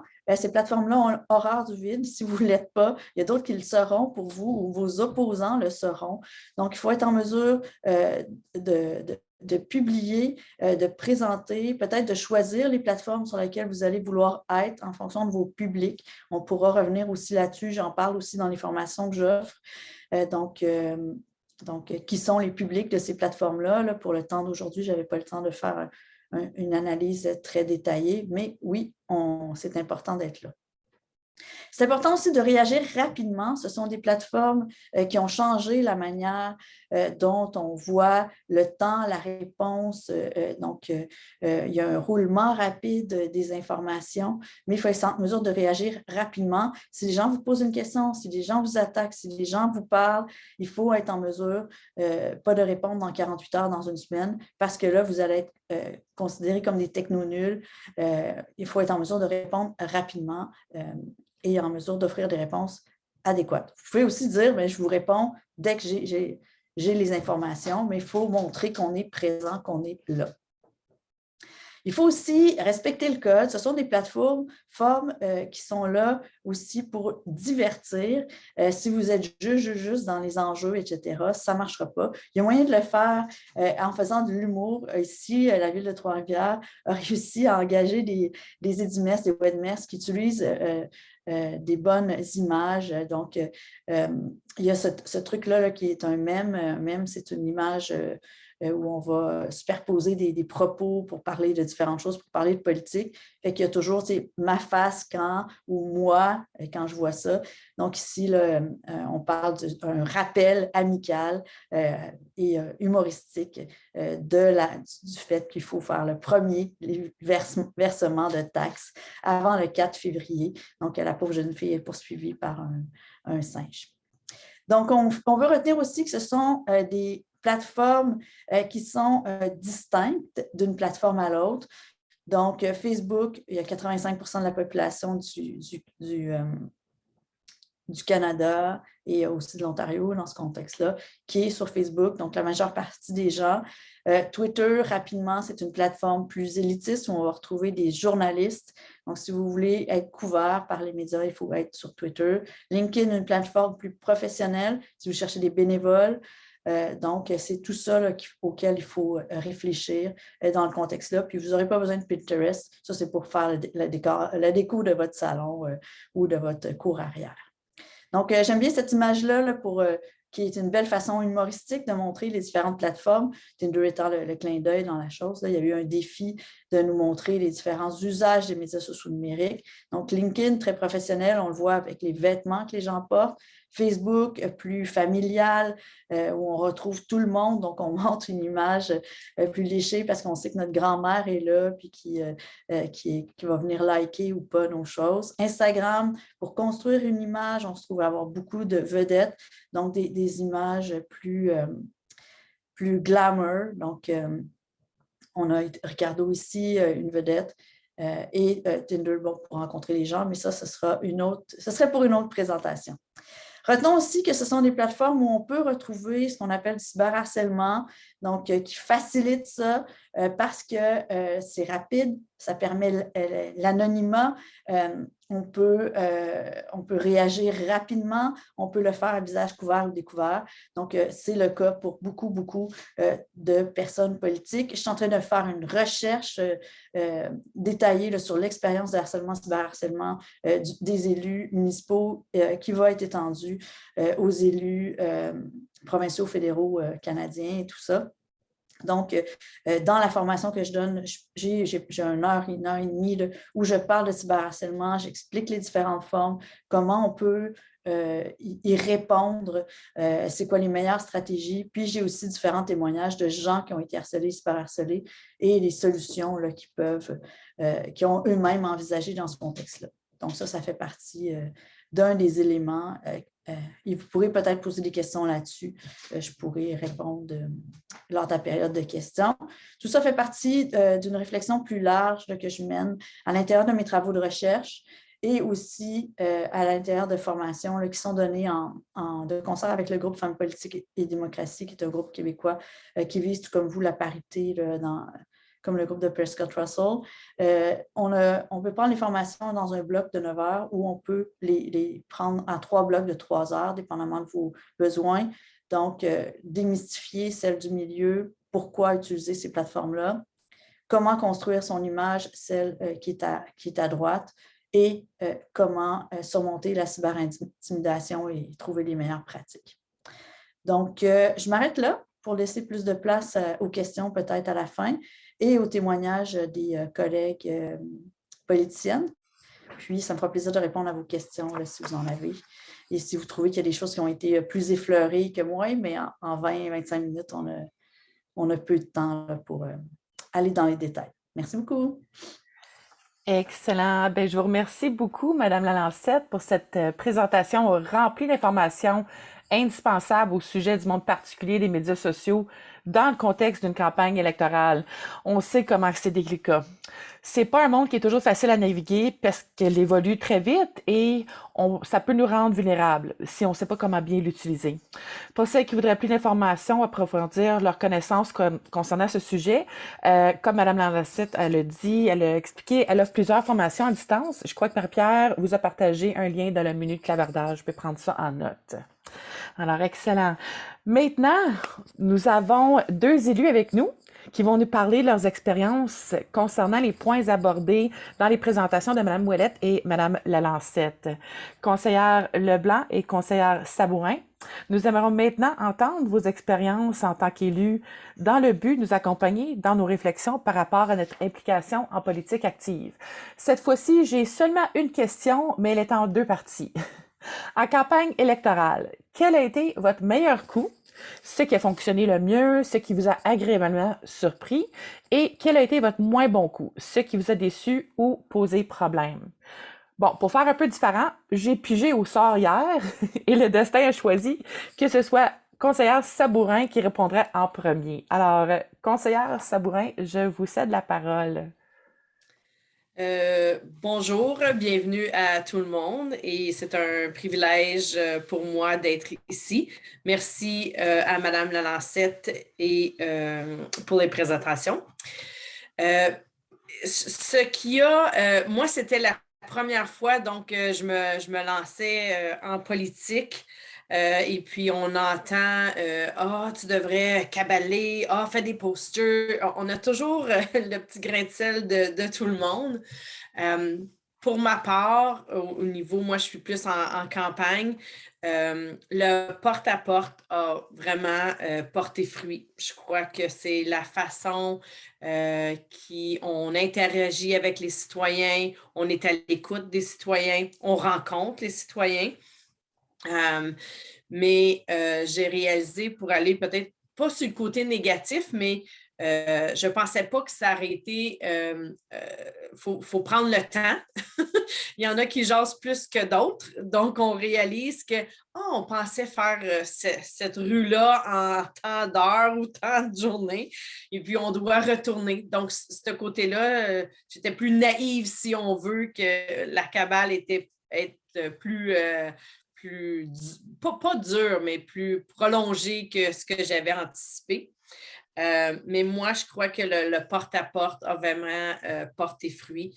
C'est important aussi de respecter les consignes au niveau des protocoles et d'attendre vraiment le temps pour cabaler ces choses-là. Mais d'être ouverte et à l'écoute des citoyens, je pense que c'est ce qui m'a porté fruit pendant ma campagne. Excellent, merci beaucoup. Puis vous avez mentionné quand on s'est jasé que vous avez eu l'expérience d'être voté par acclamation. Si vous pouvez parler peut-être juste un petit peu par rapport à ça, parce qu'on a touché dans la présentation à Mme Ouellette, puis juste voir comment est-ce que ça se passe quand c'est votre cas. Oui, c'est ça. Donc, en 2014, j'ai dû cabaler, faire du porte-à-porte. Tu t'impliques davantage ces choses-là. Et en 2018, moi, je vais dire, pas par chance, mais on est par acclamation. Donc, ça veut dire qu'il n'y avait tous les conseillers qui étaient en place ne se retiraient pas, donc désiraient maintenir leur placement. Et on n'avait aucune proposition non plus qui est rentrée de l'extérieur. Donc, personne ne voulait poser sa candidature. Donc, automatiquement, on a été élu sans concurrent ou par acclamation, si vous voulez. Donc, pas nécessaire de faire de porte-à-porte ou de cavaler. Ça a été plus facile. Oui, c'est ça. Bien, sûrement, hein, ça demande moins de choses dans ce cas-là. Bien, merci beaucoup d'avoir partagé ça. Alors, conseillère Leblanc, pour vous, votre meilleur coup et peut-être moins bon coup, si vous pouvez nous partager ça un petit peu par rapport à ce qu'on a entendu aujourd'hui. Oh, je pense que vous êtes encore en sourdine. Bon, OK, je reviens. Je veux commencer par remercier le leadership féminin de Prescott Russell, toute l'équipe pour nous donner cette belle opportunité. Et malgré, je dois vous avouer que même après 3 campagnes électorales, j'ai encore appris ce matin. Alors, excellente présentation, mesdames. Merci encore.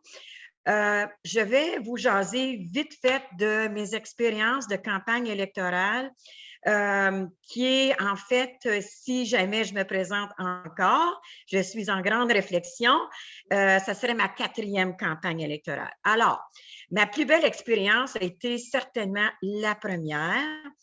avec très peu d'expérience, mais par contre, j'ai toujours été une personne très impliquée dans ma communauté, alors un visage déjà très connu. Puis, j'ai eu la chance, comme femme d'affaires, d'être très connue dans la chambre de commerce de ma municipalité, où il y avait un lien très serré avec la politique de ce temps. Alors, une vitrine extraordinaire pour moi. Alors, ça a été quand même une campagne très réussie, très facile. Alors, je crois que de cette expérience, pour les nouvelles candidates, j'aimerais avancer le point de l'importance de l'implication dans votre communauté, dans votre municipalité. Soyez avant-gardiste. Choisissez vos batailles et soyez proactifs. Alors, ça va vous donner des ailes parce que c'est certain que la campagne de porte-à-porte, de communiquer, tout ça va vous aider. Mais vous devez avoir un visage avec le nom. Ça, c'est gagnant. Fait que ça, c'était une campagne à grand succès pour moi. Le deuxième que je vais vous parler, la deuxième campagne, c'est que j'ai osé sauter du coq à l'âne, peut-être, comme on dirait, de conseillère à la mairie. J'ai choisi de faire une campagne très agressive, mais ça a été très difficile, je dois vous dire. Alors,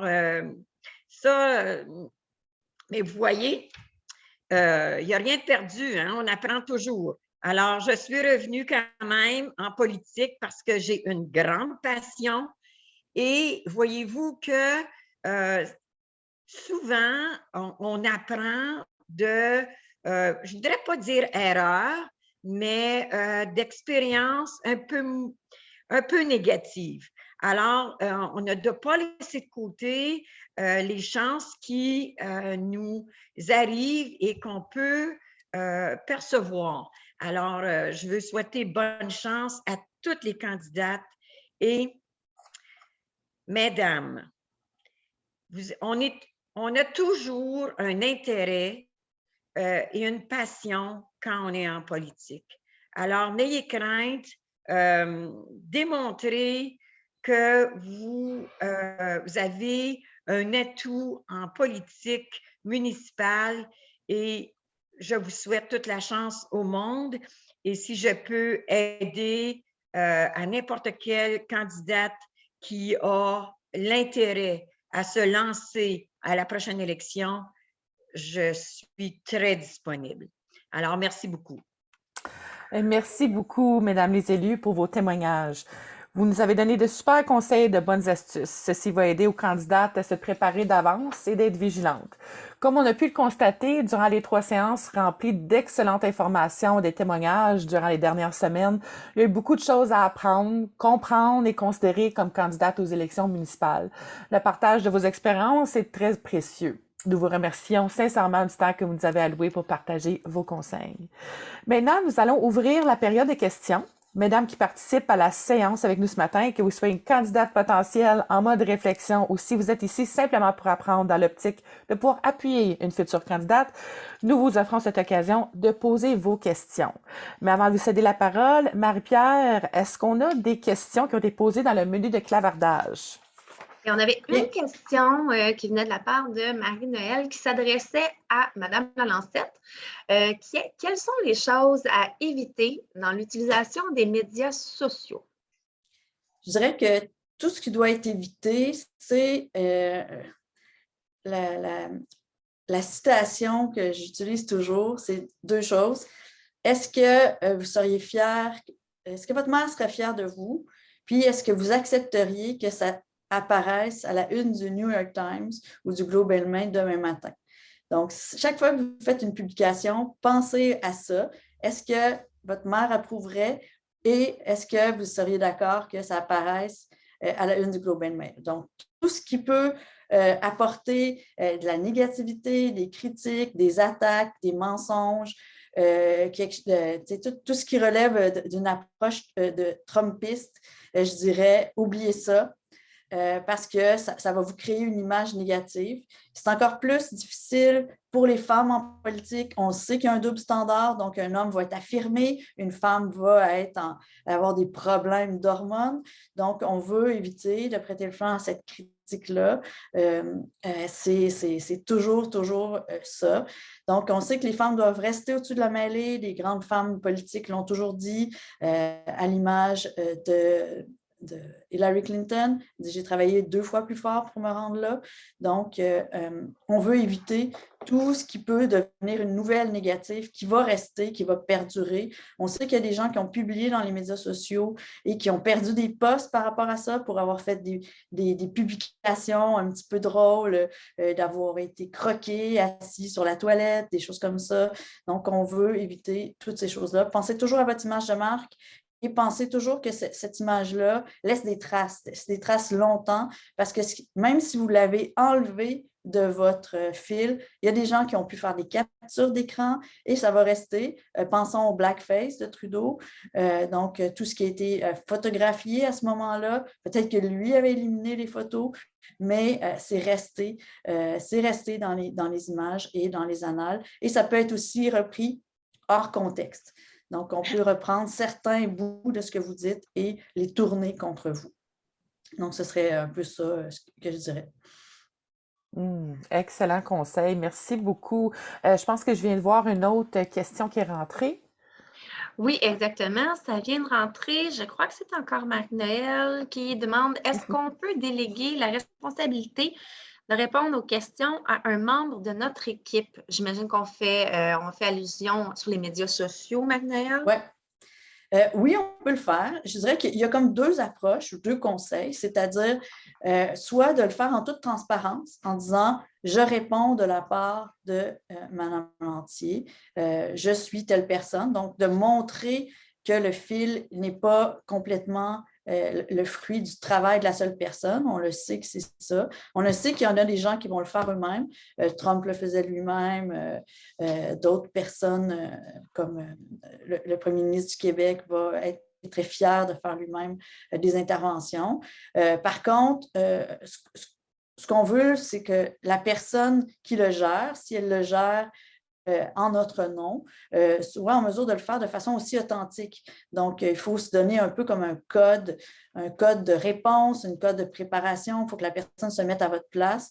Et il faut avoir une entière confiance en la personne qui va répondre, parce que c'est aussi qu'elle parle en votre nom.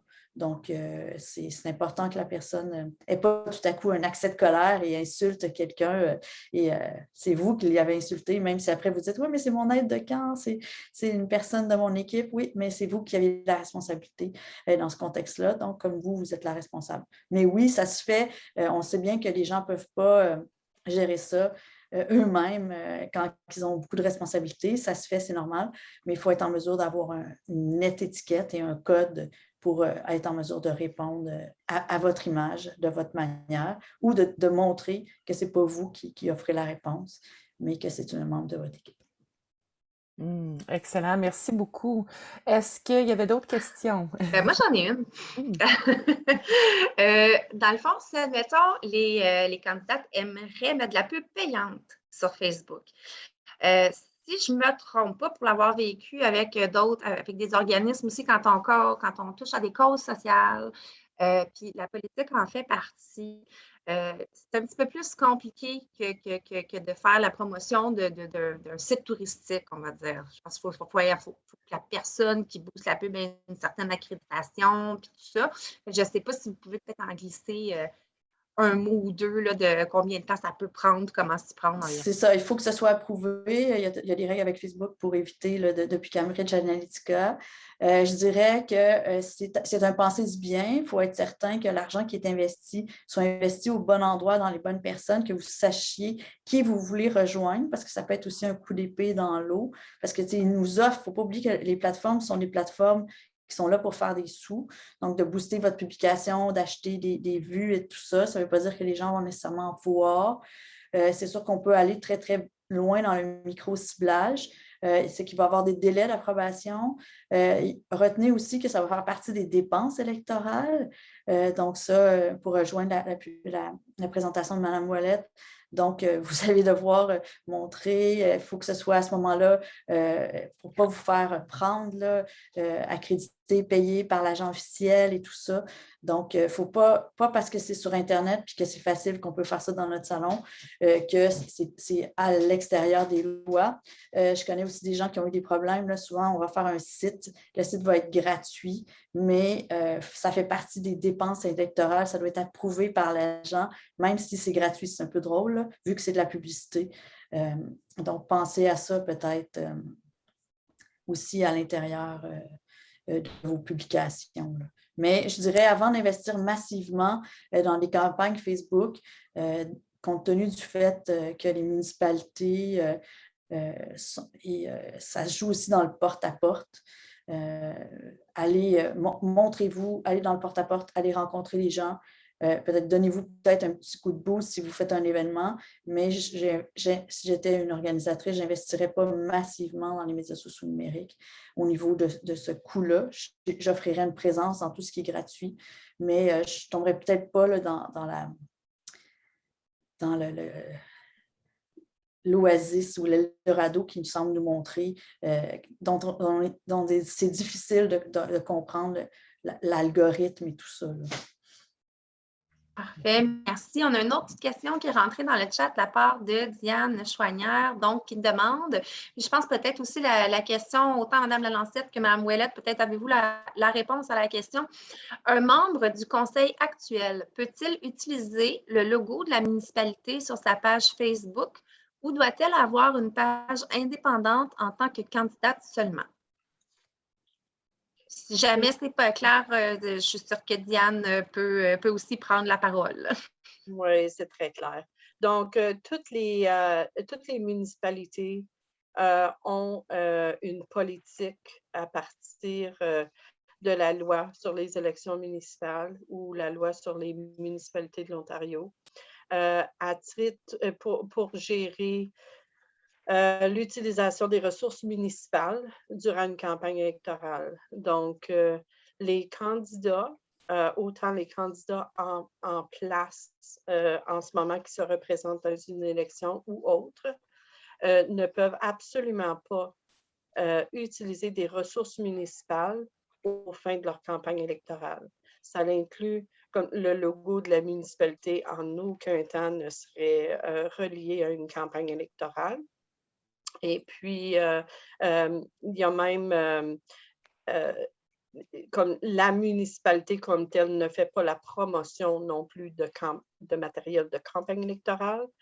Un membre en poste, un membre du conseil en poste, doit faire très attention de ne pas utiliser les ressources qui incluent le téléphone cellulaire, peut-être fourni par la municipalité, les locaux de la municipalité, les propriétés, le papier, les crayons, le bureau, toute activité de campagne électorale doit être complètement séparée de sa tâche en tant que conseiller municipal actif. Donc, si juste un petit exemple, mettons, monsieur le maire fait nous autres, il y a toujours un tournoi de golf annuel. C'est une pratique commune qu'il y a le tournoi du golf du maire. Donc, c'est certain, campagne, pas campagne, il va y avoir un tournoi de golf du maire, mais cette activité-là ne peut pas être utilisée pour faire la promotion d'une campagne. Fait que la ligne est très mince et puis c'est à faire attention parce que dans une municipalité, vous savez que la perception devient la vérité. Donc, c'est à faire très attention. Donc, de ne pas mélanger, puis oui, il y a des règles en place pour empêcher que les ressources municipales soient utilisées aux fins de campagne.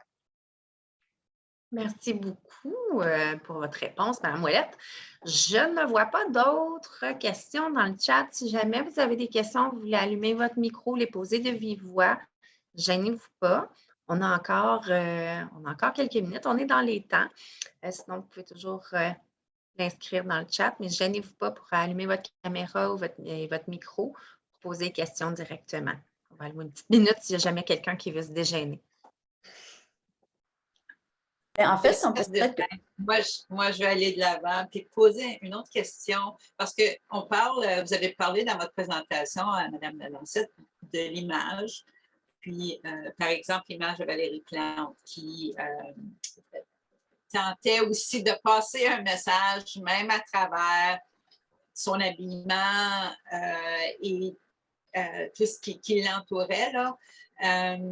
Puis ça aussi, je trouve que des fois, c'est difficile de choisir parce que d'un côté, on ne peut pas nécessairement toujours avoir le complet, mais des fois, on se dit aussi, on est dans des petites municipalités où on a encore une culture patriarcale, ou est-ce qu'on cherche encore à voir que la personne soit présente une certaine autorité, puis des fois dans l'habillement.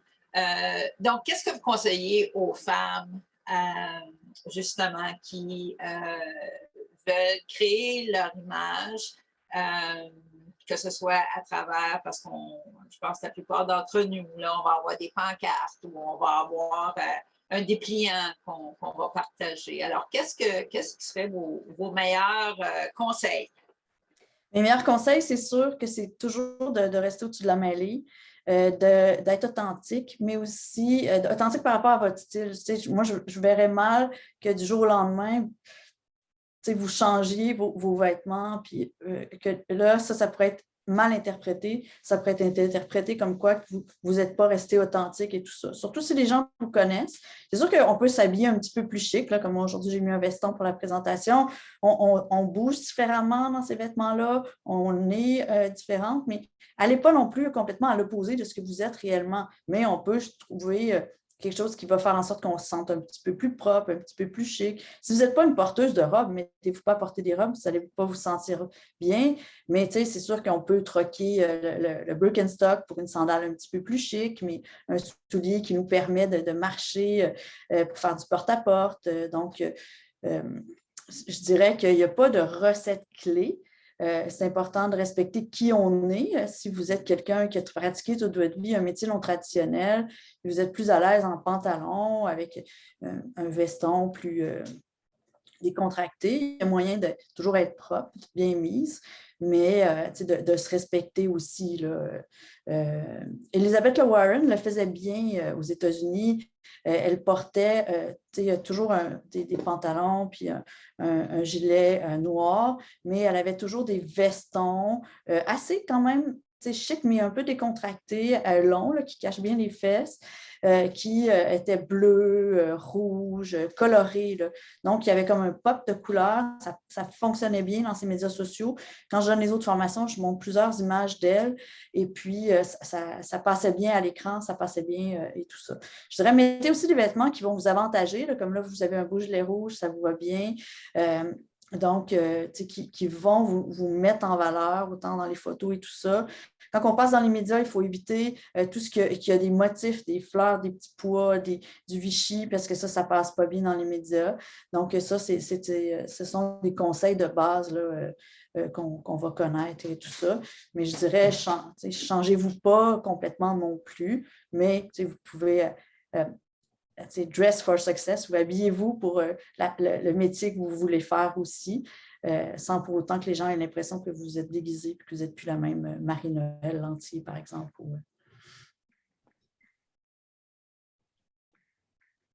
Mais c'est toujours plus tricky pour les femmes que pour les hommes. Les hommes, un veston, une chemise, les manches relevées, une cravate, Nous, on a comme plusieurs choix vestimentaires. Vous pourriez décider aussi d'avoir un genre de costume pour la campagne puis pour la suite, comme l'a fait Hillary Clinton et tout ça. Donc, des vêtements où celle qui le faisait bien, c'était l'ancienne chancelière allemande, Angela Merkel.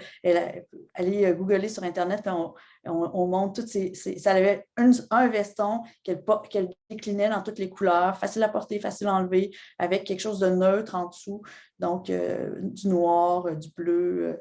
Donc, vous pourriez décider de vous créer un uniforme que vous déclinez dans plusieurs couleurs, facilement agençable, facilement lavable, facilement transportable aussi d'un lieu à un autre. Là. Ça c'est quelque chose qui fonctionne bien aussi. Excellent. Bien, merci beaucoup, Madame Lalancette. Est-ce qu'on avait d'autres questions? Sinon, j'aurais peut-être une question à poser aux gens. Qu'est-ce qui vous fait le plus... qu'est-ce qui, d'après vous, vous fait le plus... vous fait le plus peur, ou c'est quoi le défi que vous allez penser que vous allez devoir surmonter en lien à votre élection? Puis qu'est-ce qu'on peut faire pour répondre à vos questions, là, vu qu'il nous reste comme 10 minutes de notre précieux temps ce matin? Là. Vous avez des élus, vous avez des gens qui connaissent les règlements. excellente question. Est-ce qu'il y a des candidates maintenant qui sont avec nous qui aimeraient poser peut-être une question, peut-être quelque chose que vous avez pris en note dans votre guide, quelque chose qui vous tracasse, peut-être que même que vous menez ça depuis la première séance aussi. C'est votre chance. Vous êtes timide? Si je peux apporter un élément très important en tant que femme en politique, c'est que oui, quand on y pense, quand on y réfléchit, c'est de s'assurer que nous voulons être en politique pour les bonnes raisons. Puis, c'est un engagement très sérieux. C'est du temps, nous devons avoir une disponibilité. Moi, je siège avec seulement des hommes et des gens qui travaillent parce qu'on le sait très bien, on n'est pas rémunéré pour gagner notre vie là, en politique. Là. Alors, il y a plusieurs de mes collègues qui travaillent du 8 à 4. Là, Alors, nous devons faire beaucoup de compromis pour être disponibles et s'assurer que nous devons respecter nos engagements. Alors, ça, c'est, si je peux conseiller les candidats et candidates, assurez-vous d'être à l'aise dans vos choix et dans vos intérêts et dans vos décisions. Ensuite de ça, tout va bien aller.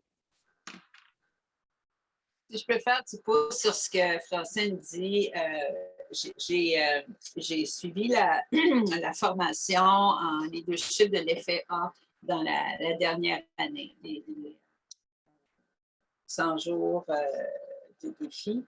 Puis une des choses qui m'est restée en tête par rapport au leadership puis aux décisions importantes aussi, c'est qu'il parlait des 3 C, la clarté, la compréhension et la conviction. Je pense que si on... parce que c'est difficile parfois, même quand on a été élu avant. Dans mon cas, je passe du rôle de conseillère au rôle de mère. En tout cas, c'est ce que je souhaite. Puis, comme Francine, on va voir ce que ça va donner. Mais puis souvent aussi, c'est une question de timing. Hein, alors, des fois, dépendamment de qui se présente, quand du nombre de candidats, de candidates, en même temps, ça divise les votes, les gens votent stratégiquement. Alors, ce n'est pas toujours juste à propos de soi, mais je pense que pour chaque candidate, si c'est clair dans notre tête pourquoi on veut faire ça, pourquoi c'est important pour nous, comme Francine l'a mentionné, ça nous aide aussi à vraiment renforcer nos convictions. Parce qu'à la fin de la journée, en politique, je pense que avoir des convictions, c'est la chose essentielle. Parce que si on s'avance là, c'est pour changer quelque chose, c'est pour améliorer quelque chose, c'est pour mieux représenter. Parce qu'on est là au service des gens. Ce n'est pas un job où, en tout cas pour les femmes, je pense que les hommes, bien souvent, s'avancent en politique pour une question de statut. Pour les femmes, je pense que c'est vraiment de mieux servir et desservir les gens de la communauté. Puis de bien comprendre aussi, je pense, autant que possible, le fonctionnement de municipalité. D'ailleurs, pour ça qu'on a fait ces formations-là. Puis la semaine dernière, c'était la directrice générale à la Nation qui parlait justement, c'est quoi le rôle d'un conseil municipal. Parce que si on n'est pas certaine du rôle qu'on va être appelé à jouer, c'est difficile de le faire avec conviction puis de le faire de façon efficace. Puis même quand on répond aux questions des gens, parce que des gens en élection qui pensent qu'ils nous soutiennent vont dire « Ah, toi, mais tu arrives là au conseil, tu vas tout changer. » Puis, de bien comprendre que l'autorité qui nous est accordée une fois qu'on est élu nous est conférée par le conseil. Donc, individuellement, on n'a pas d'autorité particulière. On peut, oui, tenter d'influencer, amener de nouvelles informations pour tenter de peut-être de faire voir différentes perspectives et convaincre nos collègues du bienfait de ce qu'on apporte, mais individuellement, on n'a pas ce pouvoir-là et de laisser les gens croire que c'est le cas, des fois, ça peut nous tomber sur le nez, comme on dit. Alors, je pense que c'est la compréhension, la clarté et les convictions sont des choses importantes pour moi. Puis, dans le fond, qui m'amènent à renforcer mon intention en politique. Merci, Moi, j'aimerais Marie-Noël. ajouter. Oui, Diane, c'est en lien avec ce que Marie-Noël dit. Oui, mais on a une question de Sylvie dans le chat aussi qu'on doit répondre. OK, je vais faire ça rapidement. C'est un point qui est très important, c'est ne faites pas des promesses sur lesquelles vous n'avez pas le contrôle. Parce que de dire, je vais remplir ci, je vais faire ci, je vais faire ça, vous êtes, comme dans nous autres, dans notre cas, on est 9 membres du conseil. Alors, un vote sur 9, là, ça a un certain pouvoir, mais c'est limité. Alors, il faut dire qu'on va travailler pour eux, on va être à leur écoute, on va travailler pour pouvoir desservir leurs besoins, pousser des dossiers qui sont importants pour eux, mais de dire, là, de promettre un résultat final, c'est vous allez comme l'expression, vous planter si vous faites ça, parce que c'est pas réaliste et puis ça donne des faux espoirs. Puis je vais vous dire, vous allez vous leur faire mettre sur le nez à plusieurs reprises pendant les prochains 4 ans.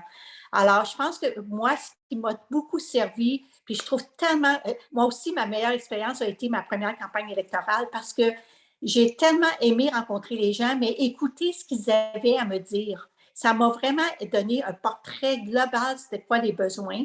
Et puis, ensuite de ça, j'ai pu vraiment raffiner ma campagne électorale par la suite. Parce que là, je savais le pouls de la population.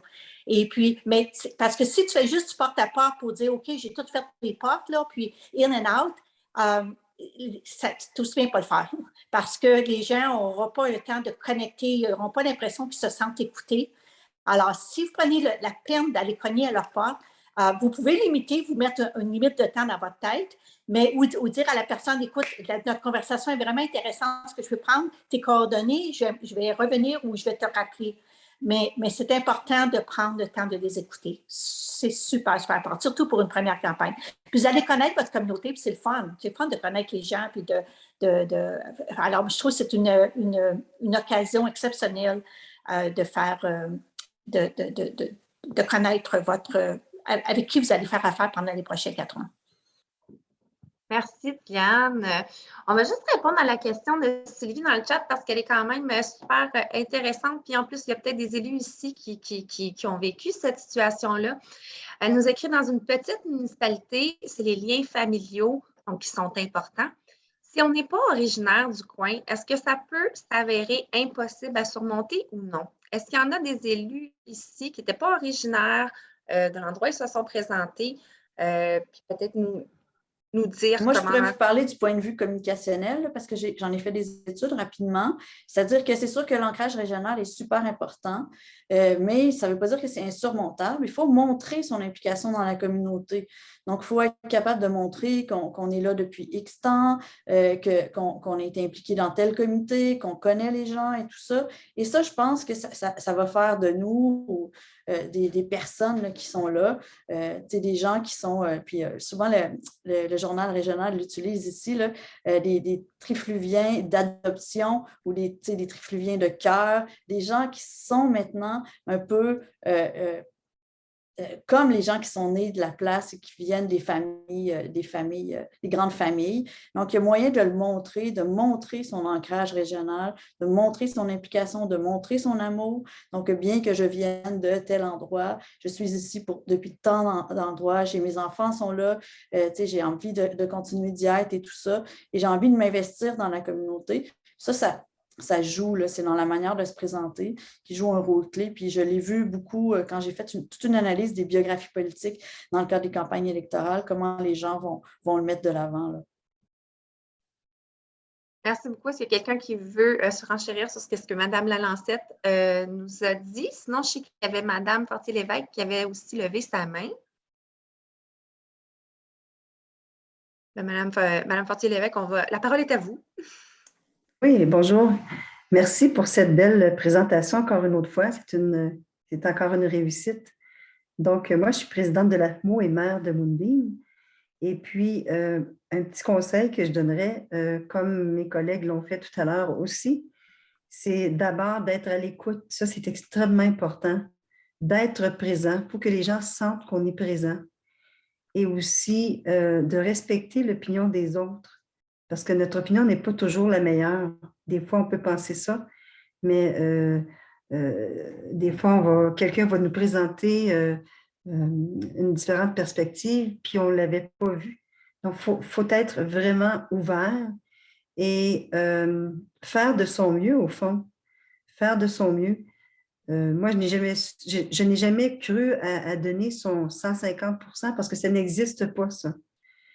Le mieux qu'on peut faire, c'est de donner son 100%. Et puis, je suis une enseignante à la retraite, mais de retour au travail avec la pénurie d'enseignants. Et c'est toujours ce que je dis à mes élèves aussi. Si vos parents vous disent « donne ton 150%, moi, je ne peux pas te donner 150%. Moi, toi, tu vas me donner ton 100%, puis moi, c'est ça que je veux. Je veux que tu me donnes ton 100%. Donc ton maximum, j'ai 3 fils, c'est toujours ce que je leur ai dit. Fais ton possible, donne ton maximum, et puis tu vas réussir dans la vie. Et surtout quand on est au conseil municipal, moi, j'ai été présidente de l'AEFO, j'ai été présidente de d'autres conseils d'administration aussi, dont les centres centre de santé communautaire de Kapuskasing et région, la radio communautaire, où je suis présidente en ce moment aussi. Donc, mais ce qu'il faut faire, c'est de donner son maximum, de faire de son mieux. Les gens, puis il faut être soi-même, être intègre aussi. Les gens apprécient beaucoup ça, puis être transparent. Donc, moi, c'est le conseil que je donnerais. Et puis, de cette manière-là, je pense qu'on ne peut pas se tromper. Mais il va toujours y avoir des gens qui ne seront pas contents. Ça, je veux dire, on ne peut pas plaire à tout le monde. Et puis, les gens ne comprennent pas toujours. Ça, c'est quelque chose que j'aimerais beaucoup souligner. Les gens ne comprennent pas toujours la loi sur les municipalités. On est régi par la loi sur les municipalités de 2001. Et puis, les gens ne comprennent pas qu'un conseil municipal doit respecter cette loi-là, doit renforcer cette loi-là. Et c'est pour cette raison-là qu'elle a été renforcée depuis 2019. Et ça a été un coup dur surtout pour les petites municipalités comme Moonbeam. Ça a été très dur parce qu'on parlait tout à l'heure comment c'est familial dans les petites municipalités, puis c'est vrai. Mais c'est important ça, mais il faut quand même changer la mentalité que le conseil municipal a le contrôle sur tout, parce que ce n'est pas vrai ça. OK? Donc, ce sont des fausses idées. Et puis, il faut s'éloigner de ça le plus possible. On a un certain contrôle, mais notre contrôle à nous autres, c'est de diriger seulement. Mais après ça, là, c'est les employés qui vont faire le travail. Donc, c'était mon petit grain de sel pour aujourd'hui. Merci. Merci beaucoup.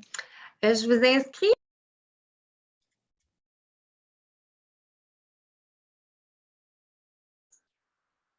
Marie-Pierre, t'es tournée en sourdine. Oui, on t'entend plus. Blablabla, blablabla. Écoutez, hein, vous avez eu droit à du lip sync pendant un petit bout de temps. Je viens de vous dire que je viens de partager dans le chat le lien pour le groupe Facebook de politique au féminin dans l'Est ontarien, mais je crois que Shanna va également vous le faire parvenir là, dans le courriel qui va contenir le sondage aussi également. Et je viens de le mettre dans le chat si jamais vous voulez cliquer tout de suite puis aller faire une demande pour être ajouté comme membre. Moi, ça conclut de mon côté, Shanna. Excellent. Bien, merci beaucoup, Marie-Pierre. Merci beaucoup aussi pour tous les conseils donnés par les élus. Vous avez partagé beaucoup de choses. Je pense que j'espère que vos plumes étaient, vos crayons étaient bien aiguisés pour prendre ça en note. Mais comme vous savez, c'est enregistré, alors vous pouvez toujours revenir. Puis, je pense que ça va valoir le coup, là, vraiment de les regarder encore. Je veux dire, on apprend à chaque fois là, qu'on passe à travers. Alors, au nom de Leadership Féminin Prescott Russell, je tiens à remercier encore une fois nos deux invités et présentatrices, Mme Monique Ouellette et Mme Mireille Lalancette, ainsi que nos deux élus, conseillère Francine Leblanc et conseillère Stéphanie Sabourin, pour leur témoignage. Ceux-ci aideront sans doute à appuyer les candidats dans leur campagne. Merci à vous toutes d'avoir contribué à la 3e séance d'information offerte par l'FPR. Finalement, nous tenons à remercier tous les participants de leur attention et de leurs questions. Nous espérons que les informations que vous avez reçues aujourd'hui et qui vous ont été partagées dans le guide de la candidate pour cette séance vous aideront dans votre cheminement en politique active. Ceci termine officiellement notre série de séances d'information pour les candidates aux élections municipales. Par contre, comme Marie-Pierre vous a mentionné, nous voulons certainement pas arrêter la conversation, puis on veut vous inviter à venir échanger et partager des informations entre vous à travers de notre groupe Facebook qu'on vous a partagé. Alors, nous invitons aussi à suivre notre page Facebook, si vous ne l'avez pas déjà fait, de Leadership Féminin Prescott Russell, pour ne pas manquer les choses à venir. Une rencontre spéciale est prévue avec les candidates officielles en septembre. Alors, encore une fois, merci de votre présence et de votre participation aujourd'hui. À toutes les candidates, nous vous souhaitons bonne chance et bonne campagne.